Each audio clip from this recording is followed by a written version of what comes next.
بسم اللہ الرحمن الرحیم۔ السلام علیکم۔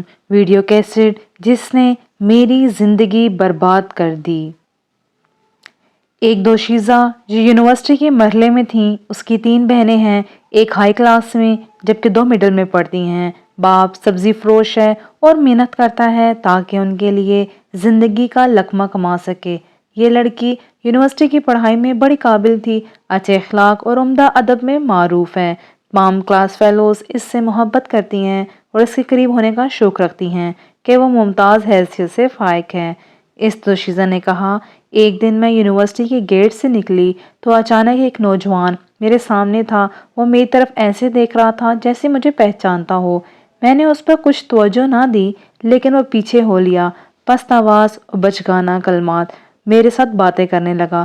اے خوبرو، میں آپ سے شادی کا خواہاں ہوں۔ میں بڑی دیر سے آپ کا پیچھا کرتا ہوں، آپ کے اخلاق اور ادب کو پہچانتا ہوں۔ میں تیز چلی تو میرے قدم لڑکھڑانے لگے، میری پیشانی پسینے سے شرابور ہو گئی۔ اس سے پہلے کبھی ایسا واقعہ پیش نہ آیا تھا اور میں مدہوش اور انتہائی پریشانی کے عالم میں گھر پہنچی۔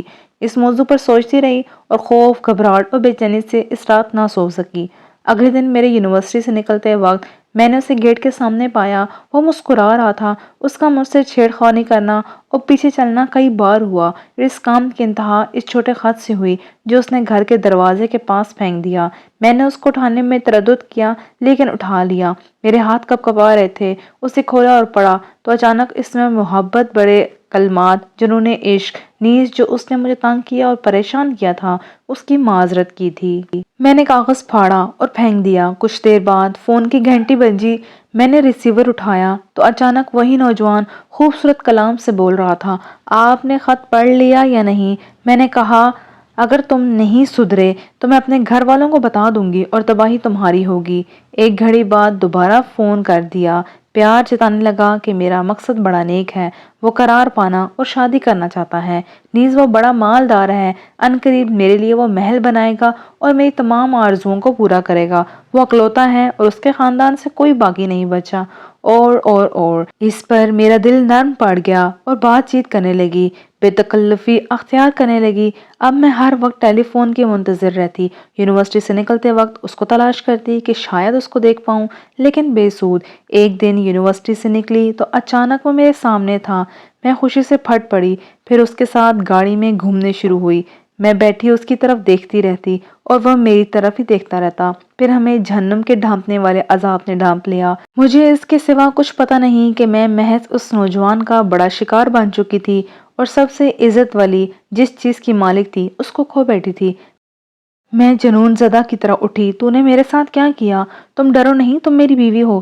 میں تمہاری بیوی کیسے ہوں؟ تم نے میرے ساتھ نکاح نہیں کیا، میں عنقریب عقد کر لوں گا۔ میں لڑکھڑاتی ہوئی اپنے گھر گئی۔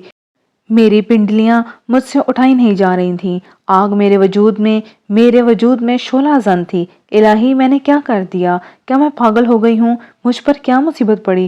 دنیا میری آنکھوں کے آگے اندھیرا ہو گئی۔ میں روتی اور کڑوے اشک پیتی۔ میں نے پڑھائی چھوڑ دی، انتہا درجے کی بدحال ہو گئی۔ گھر والوں میں سے کوئی بھی اصل معاملے کو پہچاننے میں کامیاب ہو سکے، لیکن میں ایک وعدے سے لٹکی تھی جو اس نے بہکایا تھا، اور اس کا میرے ساتھ شادی کا وعدہ تھا۔ کئی دن بیت گئے، اس کے بعد کیا ہوگا؟ اچانک ایسا حادثہ ہوا جس نے میری زندگی داؤ پر لگا دی۔ فون کی گھنٹی بجی تو دور آواز آئی، مجھے کہہ رہا تھا، میں ایک اہم کام کے لیے تجھ سے ملنا چاہتا ہوں۔ میں خوش گوئی اور نعرہ لگایا، خیال کیا کہ اہم چیز شادی کے امور کو ہی انجام دینا ہوگا۔ میں اس سے ملی تو وہ بد کلامی اور ترش روی سے پیش آیا۔ اس کے چہرے سے درشنی کے نشانات ہویدا تھے۔ وہ جلدی سے کہہ رہا تھا، ہر چیز سے پہلے یہ بات ہے کہ تم شادی کے متعلق کبھی مت سوچنا، ہم بغیر کسی قید کے اکٹھے رہیں گے۔ میں نے لاشعوری طور پر ہاتھ اٹھا دیا اور اس کے چہرے پر تھپڑ رسید کر دیا، یہاں تک کہ قریب تھا کہ اس کی آنکھوں سے شرارت جاگنے لگے۔ میں نے کہا، میں سمجھتی تھی کہ تم اپنی غلطی کی اصلاح کرو گے، لیکن میں نے تجھ کو ایسا آدمی پایا جو بد اخلاق ہے، اور جلدی سے گاڑی سے نیچے اتر آئی اور رونے لگی۔ وہ بولا، تھوڑی دیر مہربانی فرما کر رکیں؟ تو میں نے اس کے ہاتھ میں ایک ویڈیو کیسٹ دیکھی۔ وہ اسے بے باکانہ اپنی انگلیوں کے کنارے سے اٹھائے ہوئے تھا اور متکبرانہ الفاظ سے کہہ رہا تھا، میں عنقریب اس کیسٹ کے ذریعے تجھے توڑ پھوڑ کر رکھ دوں گا۔ میں نے کہا، اس کیسٹ میں کیا ہے؟ وہ بولا میرے ساتھ آؤ تاکہ اس کو دیکھ سکو، یہ تیرے لیے بڑا حادثہ ہوگا۔ اس کے ساتھ چلی گئی تاکہ کیسٹ دیکھ سکوں۔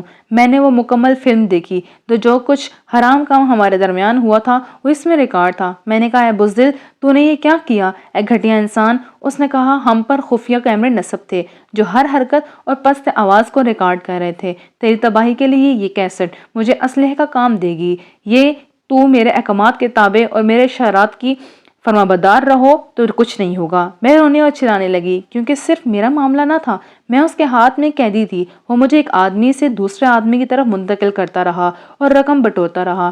میں دلدل میں گر چکی تھی اور زندگی تباہی کی طرف لے جا چکی تھی، جبکہ میرا کنبا میرے کرتوتوں سے بے خبر تھا۔ انہیں مجھ پر مکمل بھروسہ تھا۔ کیسٹ پھیل گئی اور میرے چچا کے بیٹے کے ہاتھ لگ گئی اور معاملہ کھل گیا، راز فشاں ہو گیا۔ میرے ماں باپ اور سارے کنبے کو پتہ چل گیا۔ رسوائی سارے شہر میں منتشر ہو گئی اور ہمارا گھر آر سے لتھڑ گیا۔ میں اپنی جان بچانے کے لیے بھاگ کھڑی ہوئی اور نظروں سے اوجھل ہو گئی۔ مجھے معلوم ہوا کہ میرے والدین اور بہنیں دوسرے شہر نقل مکانی کر گئے ہیں۔ رسوائی بھی ان کے ساتھ پیچھے چلی گئی ہے۔ مجالس میں یہی موضوع گفتگو بن گیا اور وہ کیسٹ ایک نوجوان سے دوسرے نوجوان کی طرف منتقل ہونے لگی۔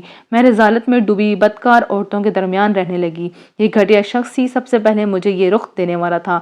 ہاتھ میں گھڑیا کی طرح وہ مجھے حرکت دیتا، میں خود حرکت نہ کر سکتی تھی۔ یہ نوجوان متعدد گھروں کی تباہی اور اٹھتی عمر کی دو سزاؤں کو مستقبل کی ویرانی کا باعث بنا تھا۔ میں نے انتقام کا عزم کر لیا۔ ایک دن وہ میرے پاس آیا تو نشست سے دھت تھا۔ میں نے موقع غنیمت جانا اور اس کو چھرا گھوم دیا۔ میں نے انسانی صورت میں ابلیس کو قتل کر دیا اور لوگوں کو اس کی برائیوں اور فسادات سے بچا لیا۔ میرا انجام یہ ہوا، میں پابند سلاسل اور سلاخوں کے پیچھے ہوں، ذلت اور محرومی کی گھونٹ پی رہی ہوں، اپنے فعل بد پر، نیز اپنی زندگی پر جس کو میں کوتاہی سے کام لیا ندم ہوں۔ میں جب بھی ویڈیو کیسٹ کو یاد کرتی ہوں تو مجھے خیال آتا ہے جیسے کمرے ہر جگہ میرا پیچھا کر رہے ہیں۔ میں اپنا یہ قصہ سپرد قلم کر دیا ہے تاکہ ہر دو کے لیے عبرت اور نصیحت بنے کہ جو چکنے بھڑکیلے الفاظ کے پیچھے بھاگ رہی ہیں ان کے لیے یہ کچھ بھی نہیں ہے۔ اگلی اخلاقی سٹوری کے لیے چینل کو سبسکرائب کر لیجیے۔ اللہ حافظ۔